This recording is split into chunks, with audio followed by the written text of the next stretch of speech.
Hindi magulong Ilang beses na natin pinag-usapan sa programang ito, hindi korte ang Quadcom. Opo. Nagkukunwari lang sila na korte.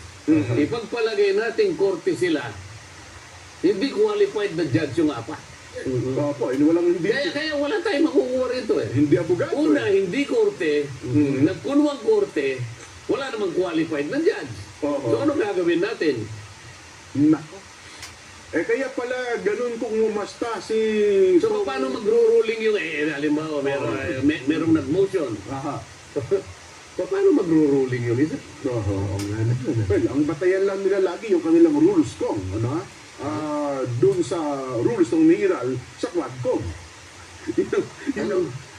Ayun ang kanilang lagi kaya nga nagtataka ko kung doon sa mga laging statement ni Congressman Paduano na ang panakot niya lagi, magsalita ka ng totoo, ipakukontempt kita, at saka yung driver mismo sa Ginong Binaventura, magsalita ka ng totoo, baka hindi ka na makauwi.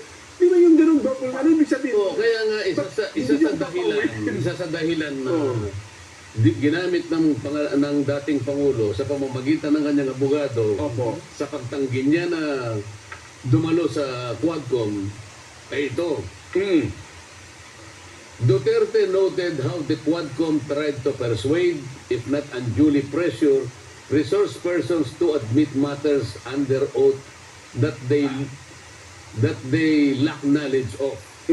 Ibig sabihin, kahit wala silang kakalaman doon. Merong undue pressure, sabi niya, kung hindi man pinipersuade, or worse, unduly induce them to say something not true. Ito yung subornation. Subornation. Oo naman yun eh. Ba't kinakailangan magkaroon ng pilitan doon? Na kapag ka nagpaliwanag ka, hindi yan ang tama. Mali ang paliwanag mo. Kamukha tinanong. Yan ang pagkakaintindi mo. Nako. Ayun na. Si Benedict Porta naman, bigla na lang tumahimik. Tumahimik na. Yan ang pagkakaintindi mo. Pero hindi yan ang totoo. Kung ako siguro yun. Ano po yung totoo, Ron? Ipaliwanag yung... Paano mo naalaman na yan ang totoo? Yun lang, bias na bias kami. Hindi kailanman mangyayari sa korte yun. Sapagkat merong due process sa korte.